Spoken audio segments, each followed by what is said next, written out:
YG와 JYP의 책걸상. 책에 관한 걸쭉하고 상큼한 이야기. YG와 JYP의 책걸상이 찾아왔습니다. YG 강량구입니다. JYP 박재영입니다. 자, 그리고 뉴스 페퍼민트의 이효석 대표님도 함께합니다. 어서 오십시오. 네, 반갑습니다. 네, 이효석 대표님과 함께 세스 스티븐스 다비도위치가 쓴 모두 거짓말을 한다를 같이 이야기를 나누고 있습니다. 근데 지난 시간에는 그 이효석 대표님 바쁜 분 모셔가지고 뉴스 페퍼민트 소개하느라고 이 모두 거짓말을 한다 내용은 자세하게 소개는 못했어요. 네. 이 시간에 좀 자세하게 살펴볼 예정인데 그 전에 댓글이 또 많이 있어가지고 댓글 몇 개 소개하고 본격적으로 시작하도록 하겠습니다. 네이버 오디오 클립에서 수지 땡땡땡땡님 시즌 1 첫 방송부터 오늘까지의 방송 중 오늘이 단연코 최고입니다. 얼마나 웃고 얼마나 공감했는지 몰라요. 세 분의 케미도 최고입니다. 세 분 사랑합니다. 팟캐스트의 최장수 방송이 되시길 바라봅니다. 네, 경애의 마음 방송 들으시고 이런 댓글을 수지님께서 남겨놓으셨고요. 오랜만에 오셔가지고 또 댓글 많이 남겨놓으셨더라고요. 네. 또 꿈꾸는 사관님께서도 오랜만에 댓글 남기셨는데요. 시즌2도 역시나 좋군요. 경애의 마음 읽어보고 싶은 마음이 확 생겼어요. 한낱 빼고는 선선해져서 책이 저절로 눈에 들어옵니다. 달빛님, 김금희 작가님의 차기작은 세 분의 염원대로 민음사에서 나온 장편 장르 소설이기를 바라며 오늘 방송 너무 공감하며 들었습니다. 늘 좋은 방송 만들어주시는 네 분 적게 일하고 많이 보세요. 스포라는 게 꼭 결말뿐만 아니라 내용도 포함된다고 생각해요. 세 분의 소감이 들어간 방송을 먼저 듣고 책을 읽으면 아무래도 그쪽을 의식하며 읽게 될 가능성이 높고요. 가장 좋은 방법은 리스트에 뜬 책을 먼저 읽고 난 후 방송을 듣는 것이겠죠? 그러니 눈치 보지 말고 시원시원하게 얘기하셨으면 좋겠어요. 네, 감사합니다. 그리고 리딩 스카이님께서는 그 우리는 마약을 모른다 편 듣고서 댓글을 남겨놓으셨는데요. 마약을 진정 몰랐습니다. 어쩜 그걸 빨지 않고서도 이렇게 재미진 책을 내셨을까요? 우아하고 호쾌한 마약이었습니다. 책 처방 사연은 아니지만 이슬람 관련 책 추천 부탁드립니다. 분쟁, IS, 이란 혁명, 부르카 등등이 포함된 내용, 무엇보다 쉽고 간결 센스 있는 최신의 책으로 부탁드립니다. 이슬람권에 대해서 너무 무지해서 기본적인 상식으로 역사와 작금의 상황을 이해하고자 합니다.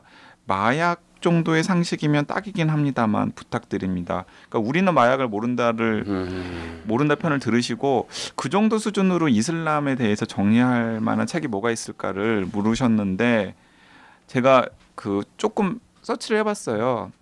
근데 이제 제가 보기에는 제가 읽었던 책 중에서는 제일 쉽고 심플한 책이 그 한양대 문화인류학과 이휘수 교수님이라는 이슬람 전문가분 계시거든요.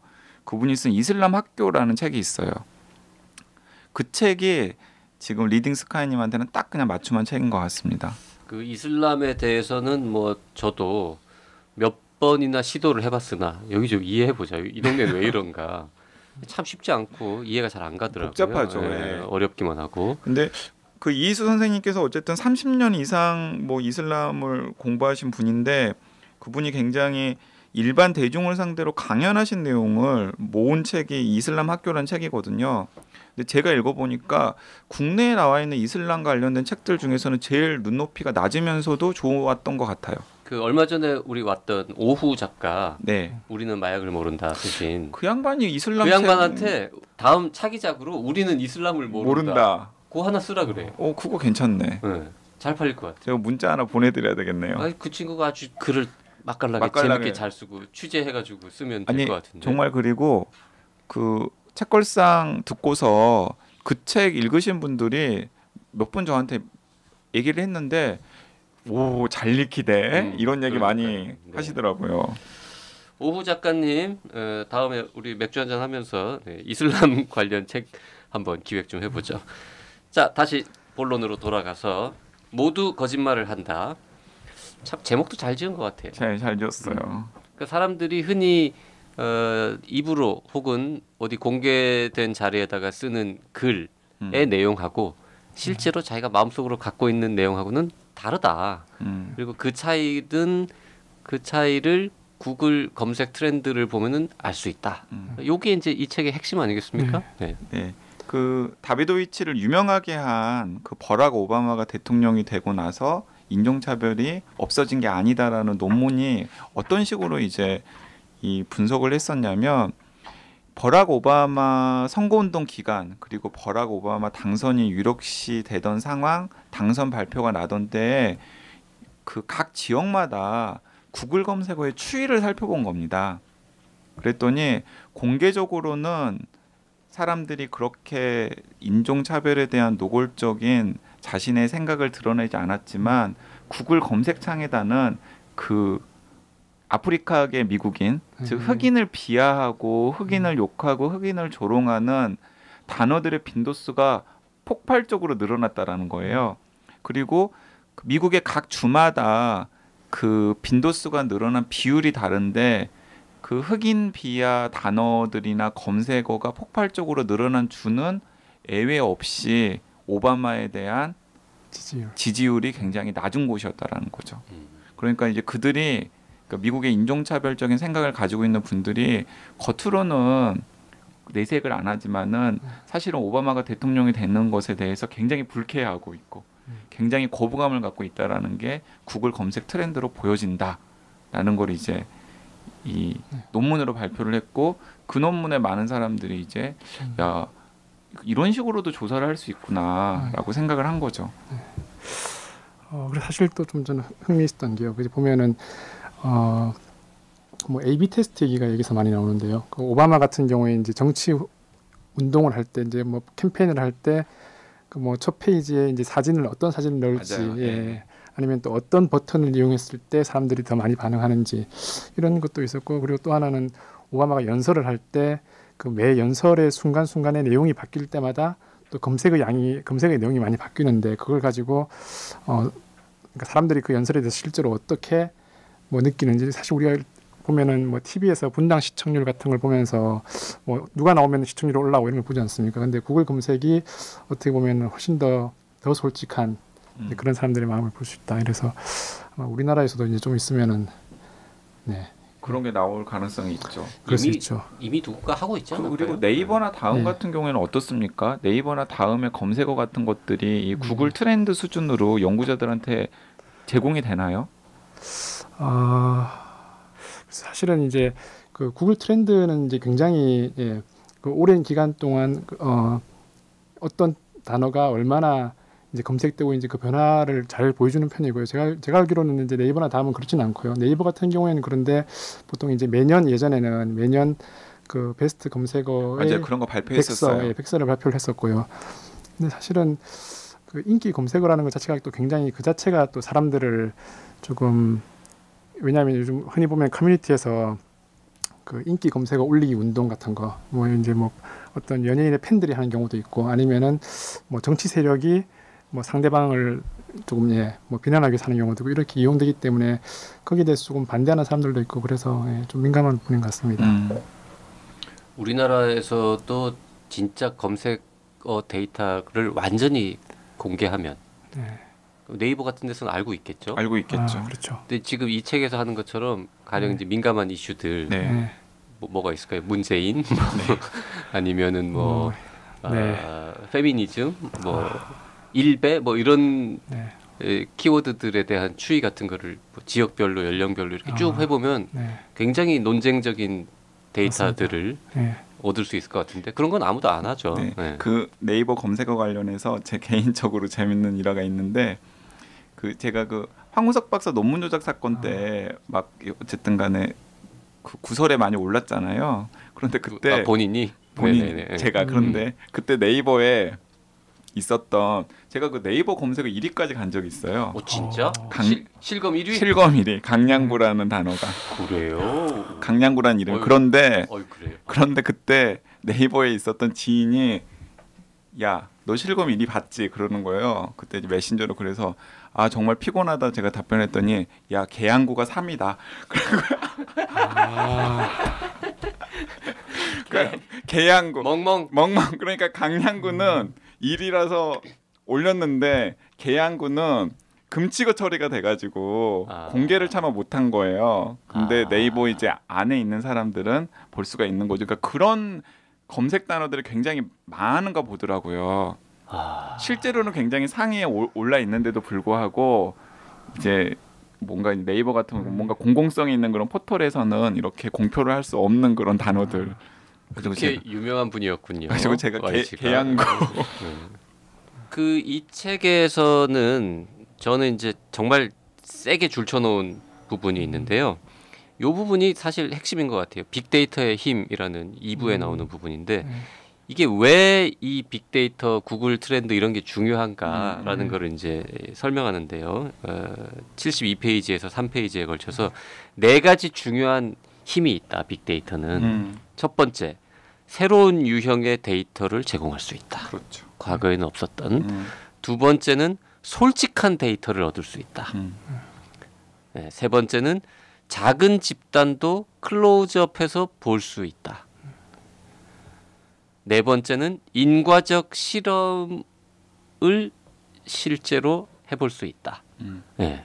아까 그 네 번째 인과적 실험을 실제로 해볼 수 있다라는 게 이 대표님께서 얘기하신 A/B 테스트. 맞습니다. 그거랑 둘 중에 하나를 맛보기로 딱 보여준 다음에 사람들이 어떻게 반응하는지 최종 편을 고르는. 뭐 그런 한 가지가 있고요. 아니면은 사실 좀 뒷부분에 조금 어려운 말 나오는 게 있는데 회귀 불연속 설계라 그래가지고 예를 들어서 그러니까 우리가 자연 실험이라고 하는 게 그러니까 A/B 테스트는 이제 앞으로 이걸 실제로 바꿔가지고 보는 거지 않습니까? 근데 그게 아니라 과거에 있었던 일을 중에서 그러니까 거의 똑같은 상황이었는데 뭔가가 바뀌었을 때 그 사람들이 어떻게 바뀌는 거예요. 대표적인 예로 나온 게 이제 뭐 아주 좋은 고등학교에 그 커트라인에 물려있던 사람들 중에 고등학교를 간 사람과 그 고등학교를 못 가고 이제 그 다음 수준의 고등학교를 갔던 사람들이 나중에 대학교에 가서 뭐 어떤 대학교를 가고 어떤 일을 하는지를 봤는데 그 결과 사실은 차이가 없었죠.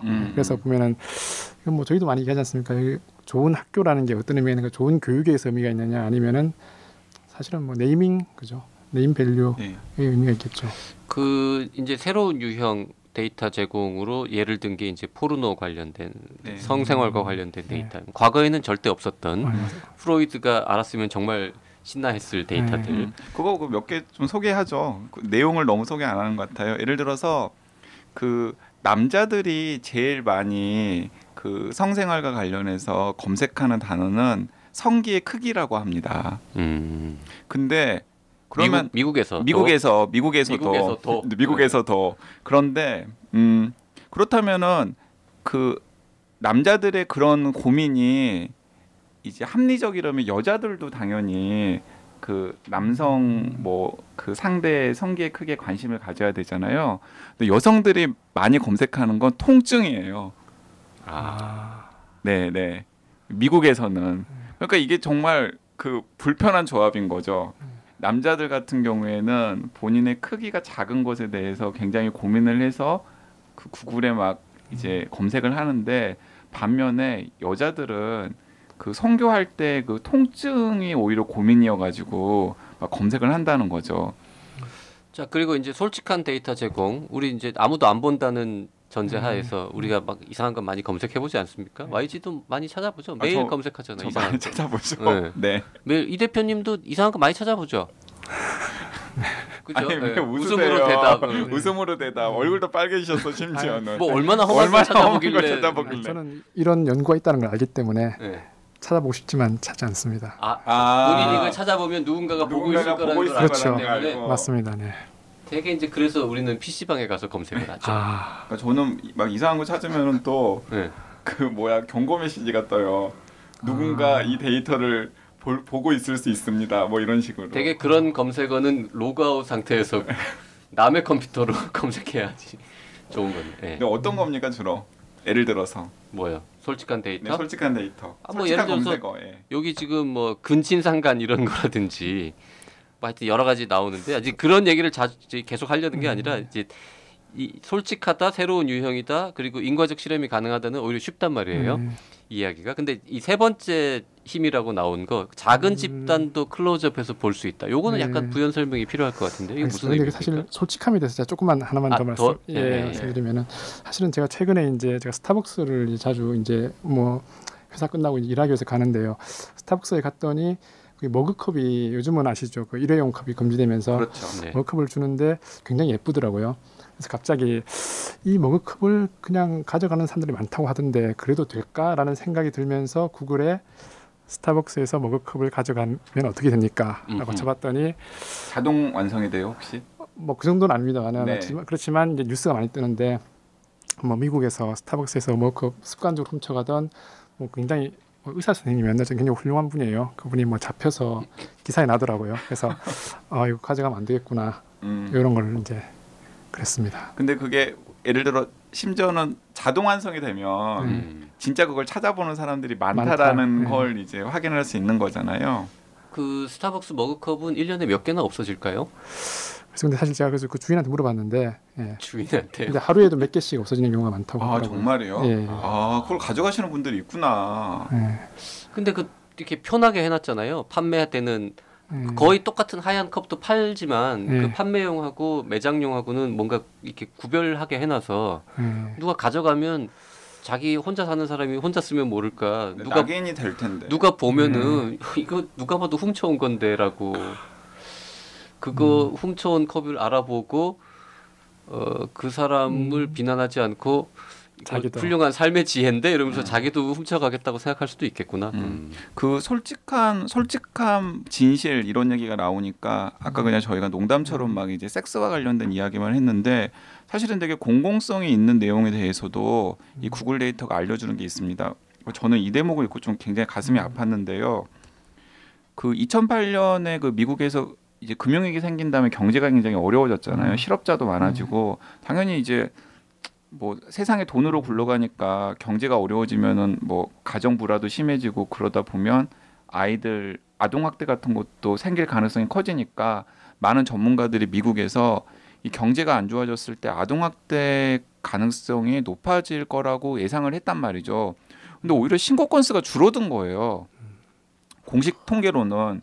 그러니까 전문가들이 기후였구나. 경제가 어려워졌지만은 그럴 때일수록 가족이 화합을 해서 이제 아동학대 같은 건 늘지는 않았구나. 다행이다라고 생각을 했는데 이 다비도위치는 말도 안 된다라고 생각을 한 거죠. 그래서 그 시점에 딱 주목을 해가지고 구글 검색어를 들여다본 겁니다. 그랬더니 아니나 다를까 경제가 어려워지니까 구글 검색창에 아빠가 나를 때려요. 엄마가 나를 때려요. 같은 검색어가 굉장히 늘어난 거죠. 그렇다면 이제 다비도위치는 그렇다면 이 공식 통계와 이 다비도위치는 당연히 구글 검색창에 아빠가 때려요, 엄마가 때려요라는 검색어가 늘어난 것은 당연히 현실에서 아동학대가 늘었다라는 증거인데 그게 왜 공식 통계에 반영이 안 됐을까? 약간의 가설을 제시하는데 그 경제가 어려워지니까 아동학대를 담당하던 공무원들도 잘린 겁니다. 그렇죠. 아동학대를 담당하던 공무원들이라든가 기관의 예산이 축소가 되니까 잘리고 그다음에 뭔가 대책을 제대로 못 해주니까 신고를 해봤자 필요가 없다고 생각하니까 공식 신고도 안 하고 그렇죠. 이제 그렇게 이제 우리가 공식 통계로는 들여다볼 수 없었던 삶의 어두운 부분 또 공적으로 꼭 알아야 될 그런 부분들도 이 구글 트렌드의 검색어로 확인을 할 수 있다라는 대목이 저한테는 굉장히 좀 임팩트가 있었습니다. 뭐 가슴도 많이 아팠고. 그러게요. 이 대표님 뭐 흥미있게 읽은 대목도 어떤 게 있습니까? 저는 뭐 사실 이 제일 앞부분에 원래 새로운 유형의 데이터 얘기 나올 때 그 말에 대해서 나오지 않습니까? 말. 그러니까 어떤 말이 어떻게 성공할지. 말. 경마할 때 말. 말. 예. 이제 여기서 보면은 그 뭐 세이더라는 사람이 사실은 남들이 다 무시하던 어떤 말을 선택을 했는데 나중에 3년 뒤에 이제 계속 우승을 하는 대박을 치죠. 대박을 치죠. 예. 그때 이제 그 사람이 사용했던 게 얘기해도 되죠, 그죠? 예. 했던 게 이제 그 좌심실의 크기라는 건데 사실 이게 보면은 저는 이제 굉장히 흥미로운 약간 새로운 유형이라고 말씀하셨는데 사실 좌심실의 크기라는 거를 기존의 경마 그좀 마주들은 전혀 알 수가 없었겠죠, 그죠? 그러니까 마주들이 기본적으로 관심을 가졌던 건 혈통이었죠. 그렇죠. 예. 혈통하고 뭐 털의 때깔, 이빨, 뭐 이빨, 눈빛 이런 거 보고 그렇죠. 뭐 골격의 크기 이런 거 있을 텐데 사실은 직관인에 가까웠던 그렇죠. 거죠. 예. 그렇지만 이제 뭐 휴대용 초음파기 이런 정말 말 그대로 첨단 기술이 나오면서 그 좌심실의 크기를 측정했더니 이제 그리고 그 크기라는 게 아마 좌심실의 뭐 근육 이런 근력에 해당하는 걸 거고 그럼 그게 이제 나중에 더 컸을 때 그 말의 뭐 달리기 성능 이거랑 관련이 있다. 뭐 그래서 그걸 보면서 사실 이게 보면은 우리 아까 크기가 나왔었는데 크기와 성능에 대해서 또 그죠. 갑자기 또 크기와 성능. 네, 뭐 사실 이제 제가 말씀드리면 이 대표님이 진지한 얘기와 아재 개그 사이를 막 이렇게 막 넘나들고 계시는데 아까 근데 이 대표님한테 JYP가 질문 하나 던졌었는데 다른 아재는 넘어갔거든요. 클로즈업. 클로즈업에 사실은 그것도 굉장히 연관된 내용입니다. 이제 우리가 사실 클로즈업을 다른 말로 하면 이제 개인화된 어쨌든 그런 정보를 얻을 수 있는 그런 건데요. 이제 제가 뭐 사실 저도 약간은 의료업계에 있다 보니까 이제 그런 이야기를 많이 하는데 과거 같으면은 우리가 아까 어디서 일하는지 말씀하셨는데 의료랑 관련된 일을 하시는군요. 약간. 네.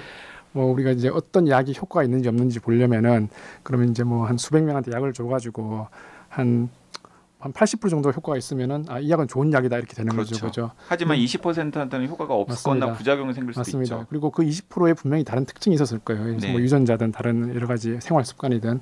근데 이제 이게 수천 명, 수만 명이 되면은 이제는 그 20%만 확대를 해가지고 이 사람들한테는 이런 특징이 있기 때문에 오히려 다른 약이 효과가 있을 수 있다 이런 것들을 볼 수 있는데 결국 이제 뭐 빅데이터의 아까 말씀하신 클로즈업이 결국은 이런 맞춤형 어떤 결과를 이끌어내는데 굉장히 효과가 있을 수 있다. 이 책에서는 이제 예를 들어서 오이에 관련된 꿈을 꾸는 사람의 수하고 토마토 관련되는 꿈을 꾸는 사람의 수도 비교할 수 있다. 구글은 워낙 많은 데이터를 갖고 있어요. 이렇게 예를 들었는데요. 지금 이제 의료 관련 얘기를 하셔서 가령 이제 당뇨병이나 고혈압 치료제를 개발할 때는 임상 시험 같은 걸 하기가 쉽죠. 워낙 환자가 많으니까 몇백 명 모아가지고 이제 뭐 해볼 수 있는데 굉장히 희귀한 질환. 전 세계의 환자가 가령 10,000명밖에 없다. 이런 병에 관한 연구를 하려면 진짜 힘들었거든요. 과거에는 불가능했고. 근데 지금은 그 전 세계에 있는 10,000명들과 관련된 그 데이터들을 구글이나 뭐 이런 여러 가지 데이터로 모을 수 있기 때문에 과거에는 할 수 없었던 연구나 신약 개발도 할 수 있다. 뭐 이런 것도 클로즈업과 관련된 이야기겠네요. 네. 그리고 또 이 책에서 이 다비도이치가 어쨌든 구글에서 오랫동안 일을 했기 때문에 그런 편견이 있을 수도 있지만은 저는 상당히 설득력 있는 얘기인 게 이 다 똑같은 가치를 가진 빅데이터는 아니다라는 거죠. 이 구글 같은 경우에는 내가 밤에 구글 검색창에 무엇을 쳤는지를 다른 사람들은 알지 못하는 경우가 많잖아요. 우리 세 분 지금 저를 포함해 세 분 뭔가 치지만은 모르잖아요. 네, 집에 계신 높은 분도 모르죠. 그런데 페이스북 같은 경우에도 페이스북에 있는 데이터들이 다 모으면 굉장한 빅데이터인데 다비도이치는 구글의 검색 데이터는 그걸 분석했을 때 상당히 우리의 진실에 가까운 어떤 걸 보여주지만 페이스북에 있는 데이터를 분석하면 우리의 진실을 보여주기는커녕 우리가 속이려고 하는 삶의 거짓을 보여주기 때문에 어떤 빅데이터를 가지고 분석하느냐도 굉장히 중요하다라고 얘기를 하는데 제가 빵 터졌던 부분이 뭐냐면 188쪽에 나오는데요. 이 소셜 미디어 페이스북에 포스팅을 할 때랑 검색창에 올릴 때 남편을 묘사하는 방법이 다르다라는 거예요. 네, 재밌었어요. 네, 재밌었어요. 네, 읽어드릴게요. 예를 들어서 페이스북에다 남편을 묘사하는 건 최고다. 그런데 검색창에는 혹시 우리 남편이 동성애자는 아닐까요를 검색하고 소셜미디어 페이스북에다는 가장 좋은 친구라고 이제 남편을 묘사하지만은 검색창에다는 남편은 얼간이 그리고 굉장한이란 수식어를 붙이지만 그 구글 검색창에는 놀라운 그리고 훌륭한이 소셜미디어 포스팅에는 자주 등장하는 단어지만 남편을 묘사할 때 검색창에는 짜증나는 그리고 페이스북에는 너무 귀여운 그런데 이 구글 검색창에는 인색한이라고 하는 것들이 이제 나온다는 거죠. 그러니까 똑같은 남편을 묘사하는 단어들의 빈도수가 이렇게 차이가 많이 난다라는 거고 뭐가 더 삶의 진실에 가깝겠느냐라는 거죠. 그 뭐 물어봤으니까 뭐가 더 삶의 진실에 가깝습니까? 한 명의 남편으로서 후자가 더 가깝지 않을까요? 사실은 근데 그 페이스북 같은 경우에는 우리가 보여주고 싶은 모습을 알 수 있다는 점에서 또 그런 의미는 있겠죠. 맞죠. 그런 의미도 있습니다. 그 남편이 점점점이라고 시작하는 검색이 어떤 내용으로 완성이 되느냐를 봤을 때 우리 남편이 바람을 피우는 건가요? 라는 질문이 2위였다는 거죠. 1위가 뭔가요? 1위는 우리 남편이 게이일까요? 이게 이제 1위였다는 겁니다. 구글에서.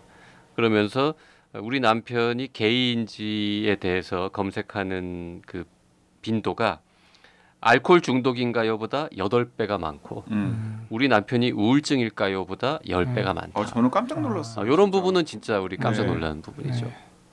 국내는 조금 국내는 좀 다를 것 같아요. 그렇지만 사실 저도 이 책에서 그 다음 원래 나오는 내용이 그렇지만 지역에 상관없이 약간 게이 특히 이제 그 보면은 그 학생들을 가지고 이제 이야기를 하는데 이 비율이 한 뭐 5% 정도 될 거라고 이 저자는 추측을 하는데요. 그럼 사실 그렇게 생각을 하면은 이건 또 보면 국가에 상관없이 그럴 수도 있을 것 같고. 맞습니다.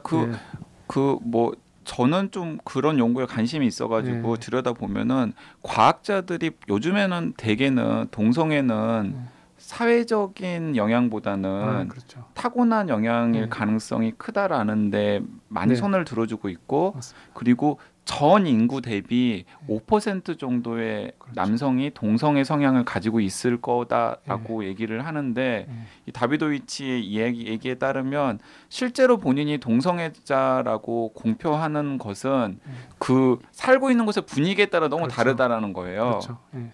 그런데 어쨌든 간에 그런 공표된 데이터가 아니라 구글 검색 데이터를 보면 대체로 5% 정도가 그렇죠.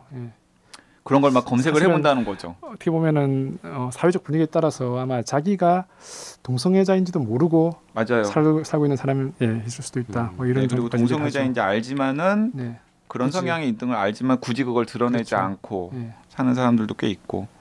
저는 뭐 그런 것도 재밌더라고요. 이제 그 강남 스타일이 뭐 그 유튜브에서 굉장히 인기를 끌었을 때 강남 스타일만큼은 아니지만은 또 굉장히 인기를 끈 그 포르노 동영상 비디오가 있었는데 그런데 이제 강남 스타일이 페이스북에서 공유가 되는 것과 비교를 해보면 당연히 강남 스타일이 한 5분의 1 정도는 그 포르노 비디오도 공유가 되어야 되는데 사실 그 포르노 비디오가 공유된 건수만 따지고 보면은 거의 없었다라는 거. 그거는 공유를 잘 안 하고 혼자만 보는 거죠. 좋은 건 함께 나눠야 되는데 어떤 거는 혼자만 본다는 거죠. 실제로는 엄청나게 사람들이 많이들 봤음에도 불구하고 이제 그거는 이제 아무한테도 공유를 하지 않는다라는 거죠. 그런데 이 구글 데이터는 사실은 그런 걸 알 수 있다라는 거죠. 이 책에 저희가 지금 굉장히 드라이하게 얘기하고 있는데 이 책은 사실 되게 웃깁니다. 웃기고 되게 이 젊은 저자가 되게 유머러스한 그 감각도 있어가지고 피식피식 웃음을 나오는 부분도 많고 읽는 재미가 쏠쏠한데요. JYP는 개인적으로 굉장히 인상적이었던 부분 중에 하나가 또 야구 팬으로서 이 어떤 팀을 좋아하는가를 결정하는 요소에 대한 부분 이거 아주 재밌었습니다. 뭐 대충 저도 짐작은 했던 건데 진짜구나라는 거를 알게 됐는데요.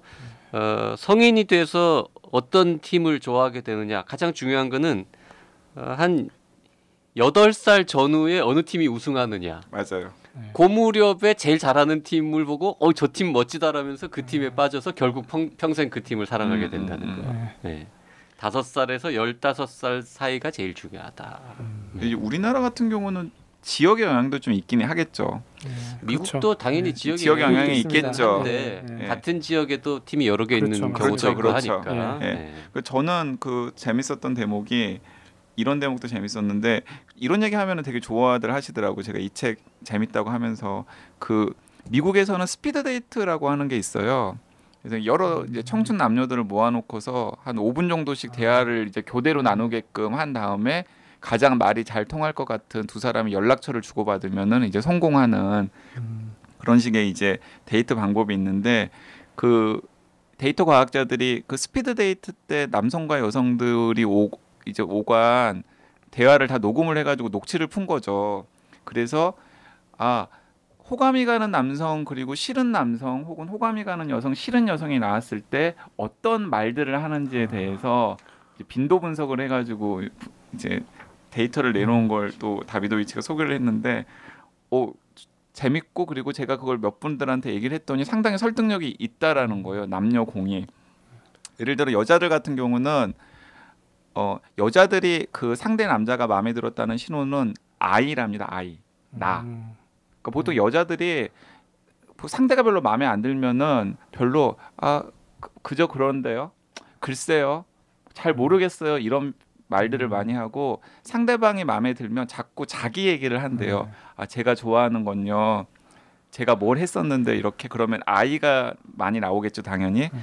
그리고 상대방 남자가 그런 얘기들에 대해서 더 막 적극적으로 반응을 해줄수록 그 여자가 그 상대방에 대한 호감도가 높아진다라는 이제 분석 결과가 나오는데 제가 빵 터졌던 건 뭐냐면 그렇다면 남자들한테 가장 유의미한 변수는 뭘까? 다비도비치 여기 유머가 있는데 안타깝게도 남자에게는 일정한 패턴이 보이지 않았다. 유일하게 남자에게 영향을 미치는 패턴은 상대방 여자분의 외모였다라고. 그러니까 대화가 별로 남자들한테는 중요하지 않다라는 거죠. 되게 재밌었어요. 그런 대목들도. 그리고 그런 것들을 이 다비도비치가 제가 좀 건조하게 지금 소개를 했는데 굉장히 유머러스하게 막 수식어를 넣어가지고 막 소개를 하고 있습니다. 말해놓고 나니까 미안하죠. 되게 웃기는 부분이었는데 본인이 말하니까 하나도 안 웃긴 거. 예. 지금 제가 야구 얘기를 꺼냈는데 YG가 그거를 뭉개면서 딴 얘기로 넘어갔잖아요. YG는 야구에 관심이 없다는 거죠. 맞습니다. 네.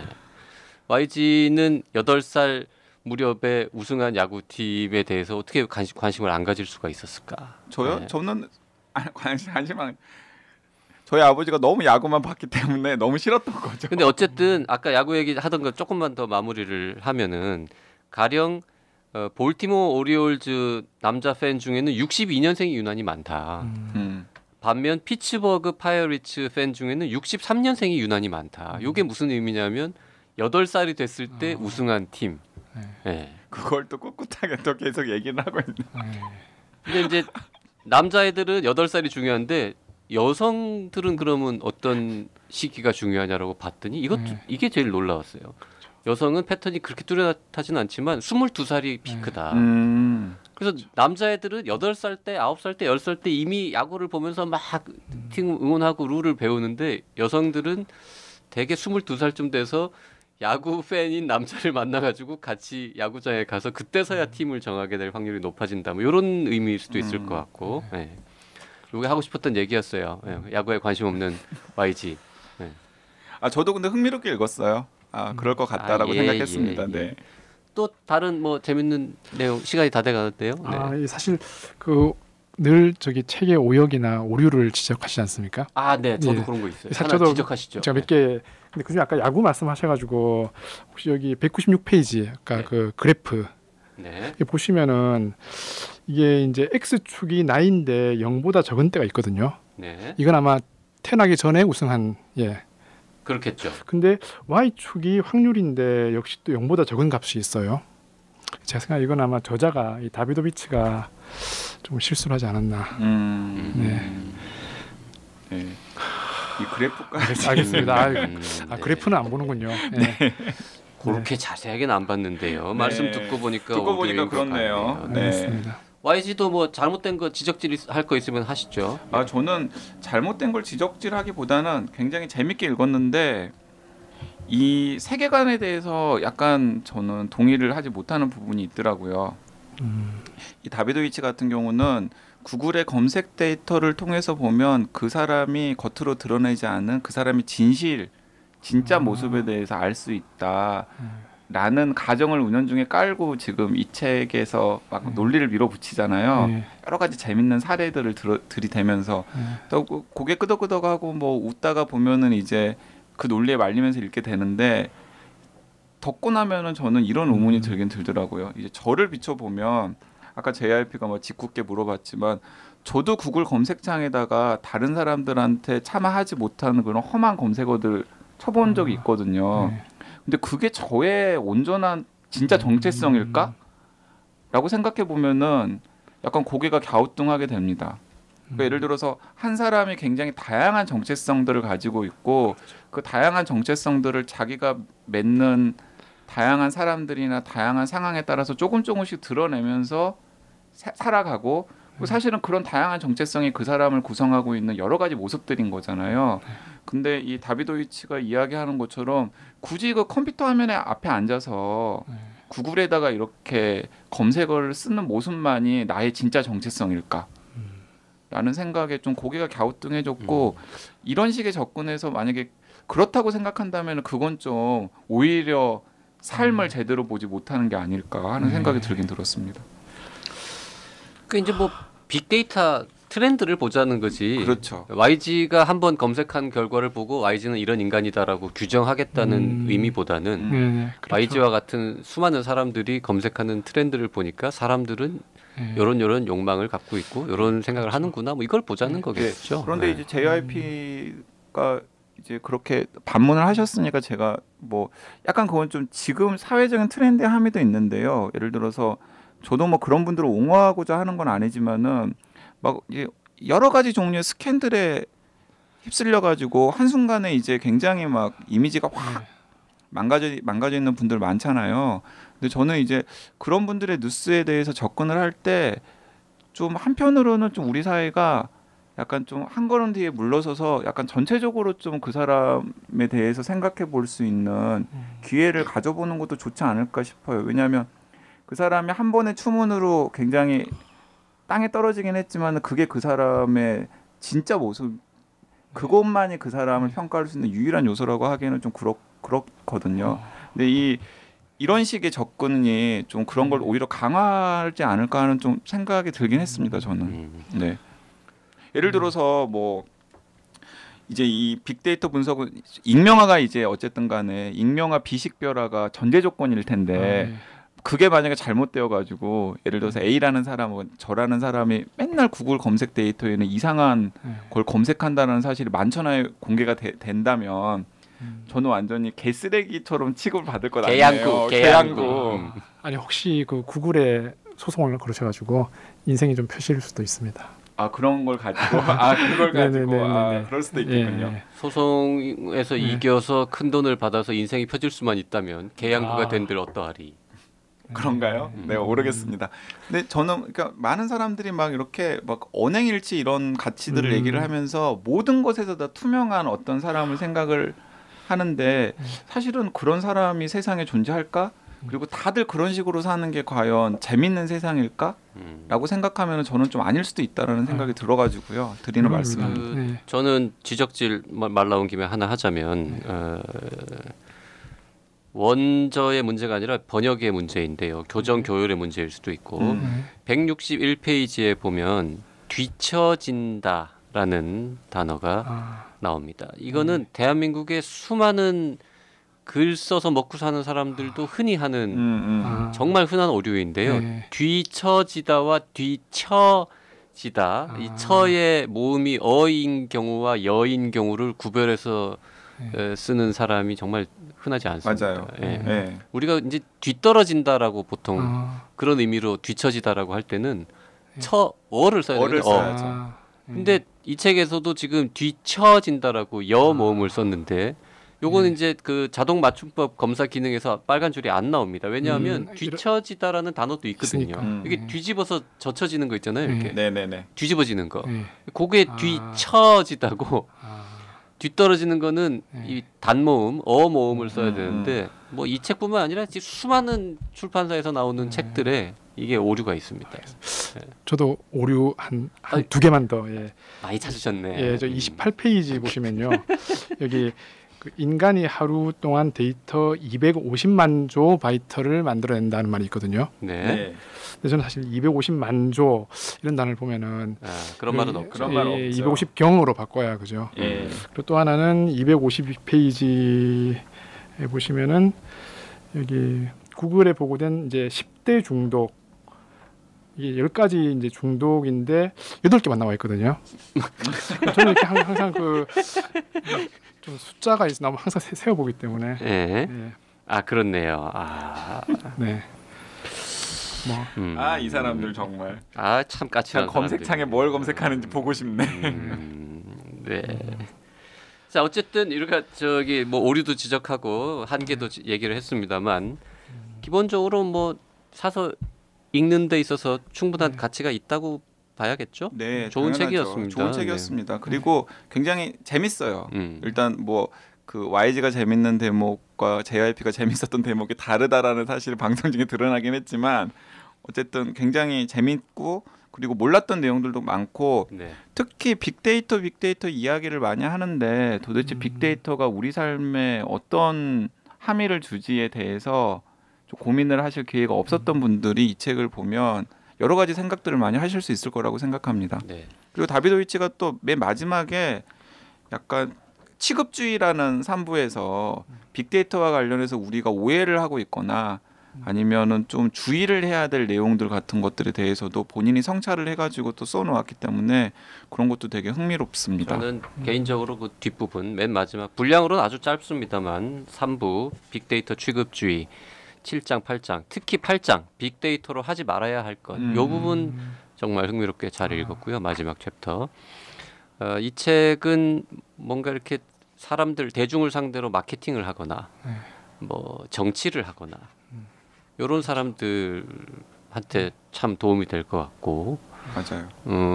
그 다음에 빅데이터 맹신자들 또 보면서 아 이게 내가 뭔가 좀 잘못 생각해 왔구나라는 교훈을 얻을 수도 있을 것 같고 이 대표님 생각에는 이 책을 읽으면 제일 좋을 것 같은 독자는 어떤 사람들일까요? 그래서 뭐 아까도 말씀하신 것처럼 그 이제 대중을 상대로 할 때 과연 사실 아까 그 강영 기자님이 뭐 정체성, 그 나의 정체성이 이거냐 저거냐 뭐 이런 얘기 하셨는데 사실 이 책의 중간에 보면은 그런 게 있거든요. 그 넷플릭스 같은 경우에 뭐 사람들이 뭐 자기가 보고 싶다고 말하는 거는 뭐 예술 영화지만 사실 실제로 보고 싶어하는 거는 이제 뭐 폭력이나 아니면 어쨌든 블록버스터고 또 페이스북 같은 경우에는 뭐 실제로 사람들은 안 하는 뭐 친구들의 뭐 가십에 관심이 없다고 말하지만 사실은 너무나 관심 있기 때문에 그렇게 성공을 한 거고 이렇게 이런 이야기들이 나옵니다. 결국은 그래서 뭐 사실 페이스북이 그 빅데이터를 이용하지만 그 내부에는 또 심리학, 인류학, 사회학 이런 사람들을 다들 고용하고 있다고 나오고요. 즉 결국 대중을 상대로 하는 모든 오늘날의 뭐 창업주들, 스타트업 창업주들이라도 책을 읽고 조금 이제 거기서 힌트를 얻을 수 있지 않을까. 그러니까 뭔가 좀 새로운 사업을 시작하시려고 그러니까 대중을 상대로 뭔가 사업을 시작하는 분들이 이 책을 읽으면 좀 이런 식으로 접근을 하는 게 내가 성공할 수 있는 어떤 계기가 될 수 있겠구나. 뭐 이런 생각을 할 수 있을 것 같습니다. 네. 그러니까 저는 기본적으로 좀 그 사람을 이해하고 또 이해하고 싶어하는 분들 그리고 또 사람을 이해하는 새로운 방법에 대해서 관심이 있는 분들이 읽으면 좋겠고 그냥 별로 어렵지가 않아요. 네. 진짜 어렵지 않잖아요. 그래서 간만에 좀 사회과학 서적이나 혹은 이런 책을 한번 읽어보고 싶다 하는 분들이 들면은 단숨에 그냥 읽을 수 있을 것 같습니다. 네, 이 책 읽으시고 재밌다. 근데 다 미국 얘기라서 싫다 하는 분들은 아까도 말씀드린 송기령 작가의 뭐였죠? 뭐 하지 말아였는데 상상하지 마라라는 책 보시면은 좋을 것 같기도 합니다. 자, 오늘 뉴스 페퍼민트의 이효석 대표님과 함께 모두 거짓말을 한다라는 재미있는 책 살펴봤습니다. 네, 모두 거짓말을 한다. 뭐 재밌게 읽으시고요. 그리고 바쁘신데 출연하셔서 재밌는 얘기 많이 해주신 이효석 대표님도 너무 감사합니다. 예, 저도 불러주셔서 감사하고요. 이 말을 마지막에 꼭 그 두 분이 굉장히 그 비주얼이 되시니까 우리가 시작하기 전에 얘기했지만 유튜브 한번 꼭 진출하시기 바랍니다. 네. 비주얼이 되시니까라는 말에서 진정성이 1도 안 느껴지는 거는 왜 그럴까요? 유튜브. 그리고 이효석 대표님은 어쨌든 데이터를 연구하는 과학자로서 그리고 언론사의 사주로서 유튜브로 가야 된다라고 생각을 하시는 거죠? 맞습니다. 네. 네, 알겠습니다. 책걸상을 유튜브로도 올려야 된다라고 생각하시는 분들 혹시 계시면 댓글 남겨주시면 고민해 보도록 하겠습니다. 오늘 방송 여기까지 하죠. 네, 감사합니다. 네.